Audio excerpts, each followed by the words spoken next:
Hello everyone. Don't mind my crazy curly hair. I just crimped it and it's a little big right now, so we're just gonna let it settle. But we are excited to do our weekly market video update. I'm just waiting for Ben to hop on and then we can get going. I hope everyone is having a wonderful Wednesday. All good over here.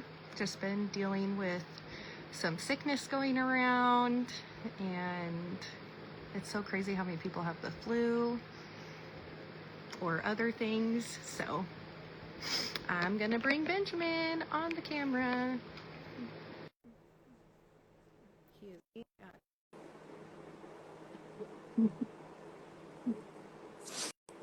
I was just telling them how puffy my hair is right now. Gotta let it settle. Looks amazing. I knew you would say that. You're my biggest supporter. Anyway, so today we are going to follow up with some of the stuff that people asked last week or hot topics that came into light through conversations. So we're just here consistently as your favorite real estate agent and mortgage lender, the relationship of choice for real estate. Moving on. So today we are going to talk about the weekly real estate market update. Ben's going to talk about things in the mail that you may receive and go over what that looks like. And then we're going to talk about interest rates and total debt and see if that someone sounds like you and what your future options are. So it'll be a short one today, but we're here. So I just wanted to remind everyone as we get started that no matter what life circumstances happen for Ben or I, we both are here for you and want to help you with any real estate need or any vendor need, any financial question, whether you are looking for someone to help with your wealth building conversations or anything. So we're just here. We're all a part of it, and we're going to grow together and learn together and always available. We may not answer right away like normally, but we will get back to you within 24 hours. So don't think we're too busy for you. We hear that sometimes. We are never too busy to help our friends, family, or referrals. Okie doke. In the market. Okay, so I'm looking at King County first.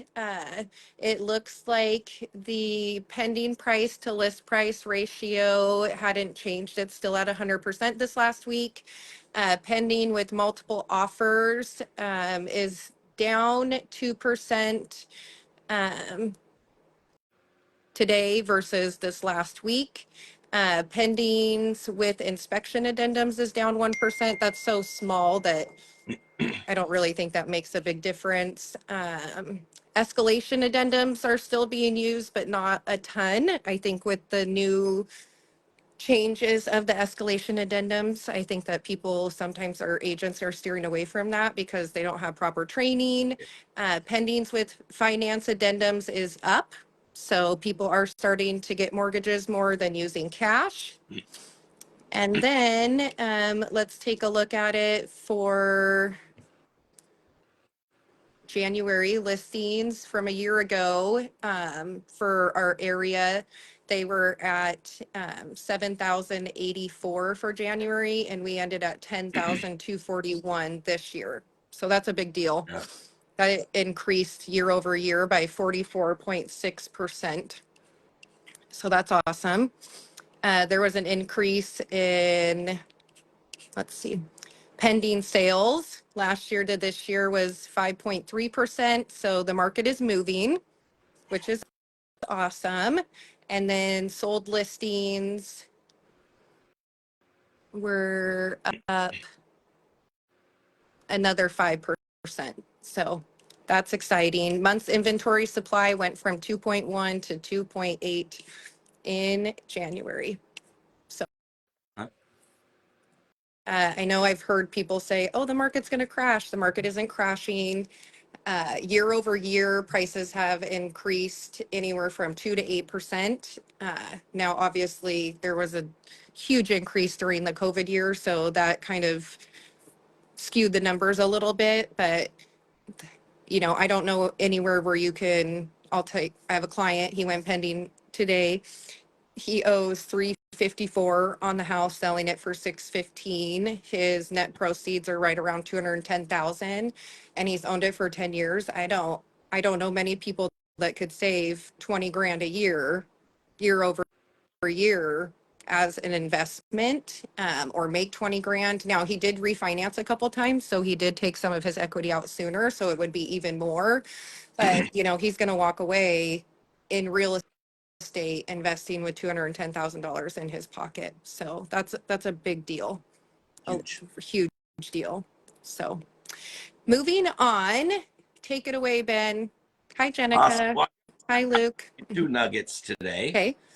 I'm going to surprise with one just because I was running some numbers and I was just really surprised where the kind of debt load is in the United States right now. So the first thing I wanted to let everyone know is mortgage companies are desperate for transactions.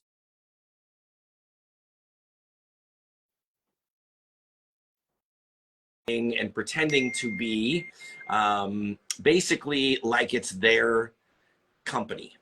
So it'll say RE Fairway or RE Future First or RE Wells Fargo. It'll say whatever that is. And the RE is not meaning it's from that company.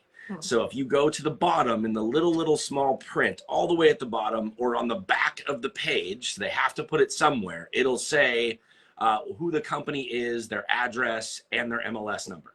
So if you want to make sure you make sure if they say something like, please respond by this time, or it's a one-time offer, or, if I'm going to personally reach out to you or my company is, you're going to get a phone call or an email because we have your information. If you're getting something in the mail, 9 times out of 10, if not 10 out of 10, it is not something that you should be responding to. It is a drip campaign. It is something to try to sell you. It's a phishing attempt, and you need to be very careful. So that's my first little nugget today. I've had a lot of people ask me and say, hey, you sent me something, Ben, and I did not send them anything. And if I need them, I will reach out to you, or vice versa, please reach out to me. The second I think is huge right now is the debt in the United States is crazy. I mean, so many people have credit card debt and auto loans and high payments, where payments on cars used to be $250 to $350. They're $850 plus. When you buy a home or buy a car these days. So doing a combined interest rates, which kind of goes into the interest rate conversation we're going to have, a combined interest rate when you're looking at your overall debt and where you're at fully, sorry, someone keeps calling, when you're looking at your overall debt, I just took a client who